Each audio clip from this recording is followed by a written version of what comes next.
Ciao a tutti ragazzi, bentornati su Ferrovie Miniature. Oggi andiamo avanti con il plastico di Daniel e oggi colgo l'occasione per fare un tanto questo lavoro che stavo lasciando indietro, stavo dimenticando, perché qua ragazzi dobbiamo mettere il motore sotto plancia usando il kit della Pico 55273 e questo kit ci permette di invertire, nel senso di poter mettere sotto la plancia dello scambio il motore.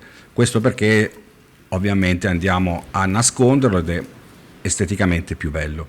Non è dei migliori, dico la verità, perché io preferirei magari mettere un servomotore, eccetera. Però in questo caso abbiamo questo, dobbiamo sfruttare tutto ciò che Daniel ci ha consegnato in modo da ottimizzare e quindi useremo questo.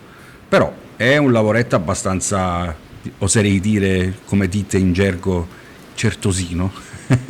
Vabbè, parti scherzi, no, è un lavorone, nel senso che diciamo che il tempo trascorre, io faccio un po' più fatica a vedere rispetto a tanti anni fa, quindi tutte queste piccole minuterie diciamo che in questo periodo mi creano molta difficoltà, però diciamo che in qualche modo sono riuscito a metterlo, quindi non è difficilissimo, ma vi posso garantire che è molto diciamo marchingegnato in maniera molto strana, però vabbè dai, si può fare, si può mettere.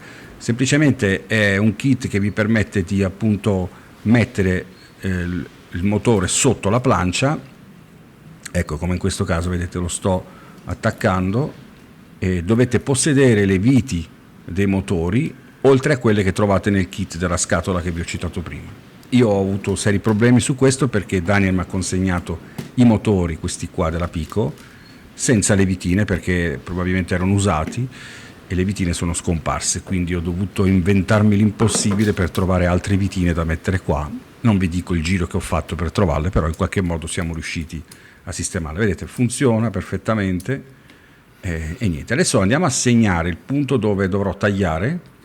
Andrò a tagliare con il seghetto alternativo, perché qua è diciamo, dobbiamo creare appunto un foro per far passare il motore. Ok, quindi andiamo a togliere la catramina in eccesso. Vi ricordo che nello scorso video ho fatto vedere come ho steso questa catramina per la massicciata. È una cosa nuova, non l'ho mai fatta, quindi l'ho testata e credo che sia molto bella. Andiamo a fare un paio di fori e dopodiché andiamo a tagliare col seghetto alternativo.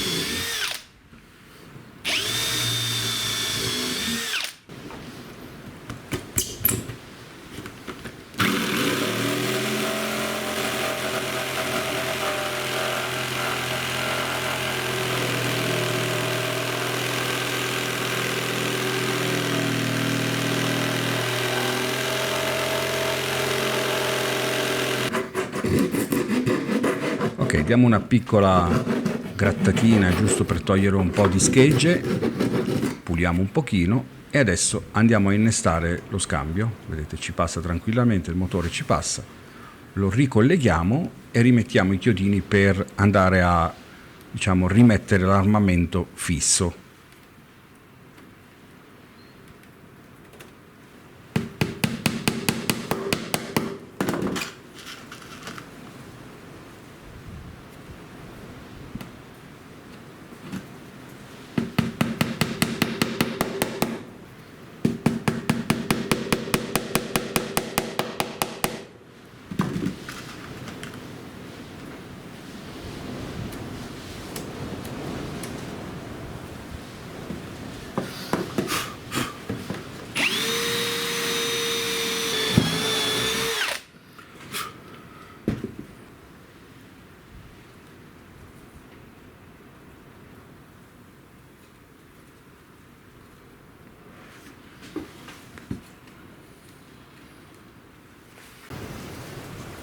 Bene, è arrivato il momento finalmente, dopo le dovute pulizie, di cominciare a stendere il tessuto non tessuto. Questo è un tessuto che trovate anche su Amazon, magari vi lascio il link qua sotto in descrizione, e lo trovo molto resistente e ovviamente anche in grado di ospitare qualunque tipo di colata, che sia gesso, che sia qualunque materiale andiate a utilizzare per fare la vostra gettata, questo riesce a, insomma, a non far colare sotto, assorbe bene ed è molto resistente. L'ho già testato altre volte, quindi mi sono trovato bene, molto più economico della rete metallica, quindi approvato.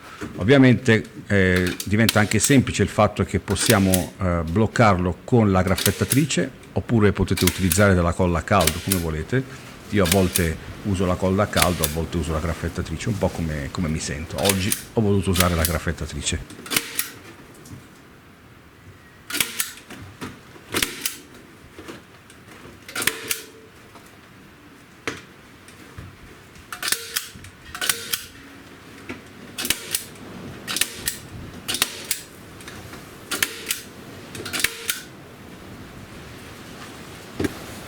Con il taglierino andiamo a togliere a filo del binario più o meno tutta la parte che non ci serve, così non abbiamo scarti, ed è molto semplice anche perché si fa tagliare semplicemente con una bella lama affilata senza alcun problema.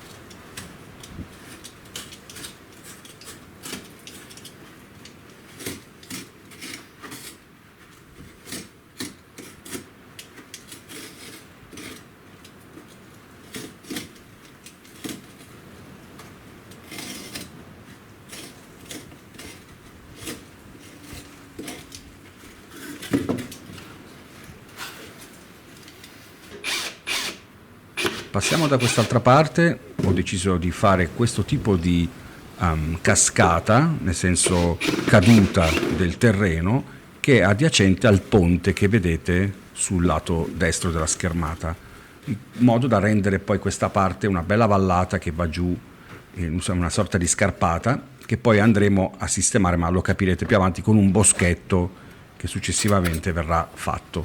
Niente, anche qua ho adottato lo stesso sistema, sempre con la graffettatrice, sono andato avanti tutto il tempo così, aiutandomi con la graffettatrice e il taglierino.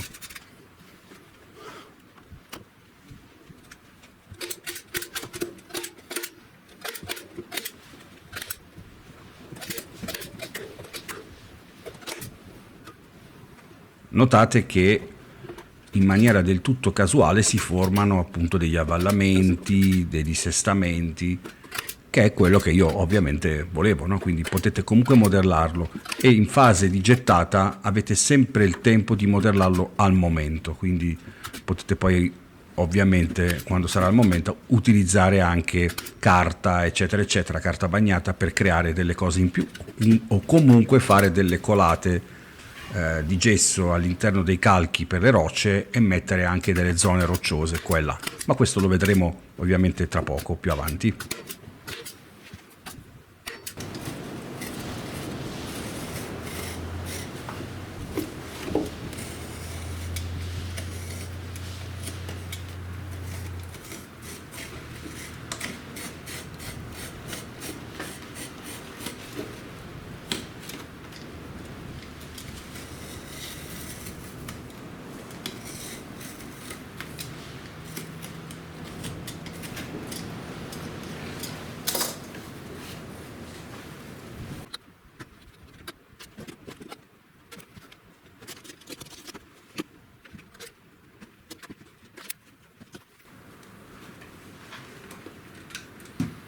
Anche da quest'altra parte, subito a fianco al ponte, ho cominciato a creare appunto una sorta di campata che scende verso il basso e si collega appunto alla campata superiore fino a quella inferiore, creando appunto quell'effetto di montone, ok, il passo del montone.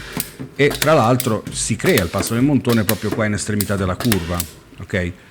Poi se notate dalla parte dietro, che voi non vedete, non ho ancora messo niente, lo farò successivamente perché è finita è finito il tessuto non tessuto che ho ordinato, dobbiamo aspettarlo, quindi finché non mi arriva il resto non posso fare la parte dietro, ma intanto mi porto avanti con quello che ho qua davanti e ora vi faccio capire quali sono le intenzioni di questa zona.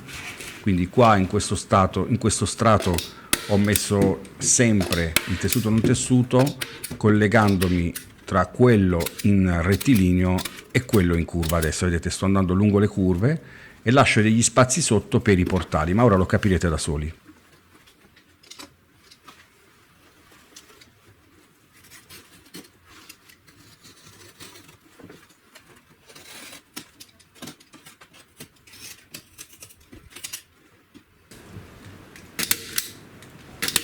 Ok, anche da quest'altra parte faccio la stessa cosa, quindi vado lungo la curva sfruttando ogni singolo, diciamo ogni singola parte del tessuto, per poi dopo improvvisare sotto in maniera del tutto casuale in base alla, diciamo, alla consistenza del tessuto che ho a disposizione.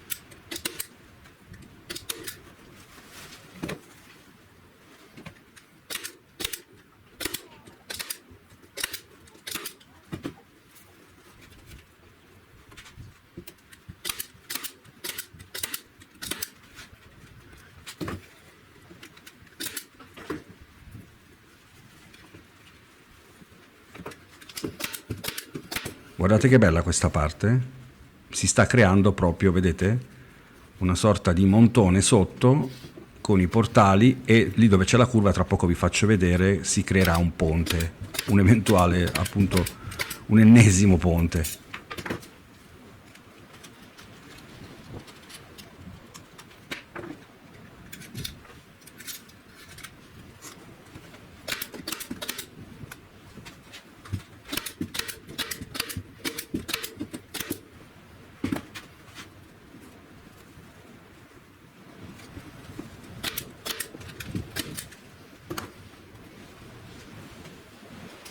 Ecco qua, vedete, taglio, e ora nella parte in mezzo dove faccio il taglio adesso, guardate, 3 2 1, taglio, eccolo, qui praticamente sto creando lo spazio per il portale.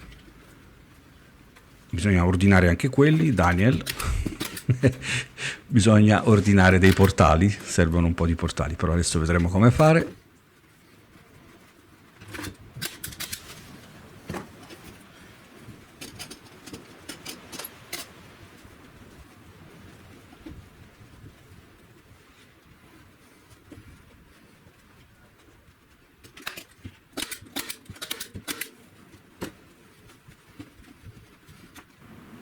Ecco ragazzi, vedete, qua si è creata una vallata vicino al ponte che dopo poi andremo a rifinire sul lato destro perché ho finito il materiale, e comunque vedete si crea questo effetto scenico. Qua sotto, vedete, lo sto aprendo, vedete, qua si crea il valico, quindi il passaggio col portale, e qua c'è questa discesa che suddivide le due linee, vedete? E qua da questa parte si è creato questo piccolo ponte in curva. Io lo lascerei così, nel senso che poi andremo a rinforzarlo con della pietra, quindi creeremo un ponte in pietra in curva, probabilmente, poi vedremo. Magari mettete nei commenti se volete darmi delle idee. Da quest'altra parte si vede il portale che esce di qua, e ovviamente anche da questa parte, che ora voi vedete scarna, spoglia, qua verrà rivestito anche di qua per chiudere, diciamo, le discese, a parte qua dove c'è il ponte in curva. Guardate lo scenario da questa parte come sta diventando, secondo me è molto bello, ragazzi, vedete? E abbiamo anche quest'altra parte di qua che anche lì ci sto pensando come lavorarla, vediamo cosa fare. Qua dietro, vedete, qua è tutto da rivestire, fino a qua dietro sarà una discesa dove faremo un boschetto o comunque delle rocce,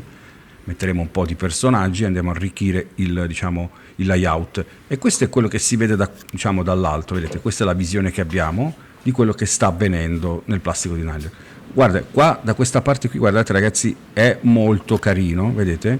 Si crea questo effetto di uscita da stazione con montone a sinistra, ponte di fronte e un'altra galleria sulla destra, e un ponte che si vede in lontananza. Direi che è bello, dai ragazzi. E da questo ponte potete ammirare anche di qua, ci saranno rocce. Per adesso è tutto ragazzi, grazie per avermi guardato e ci vediamo al prossimo video. Un abbraccio!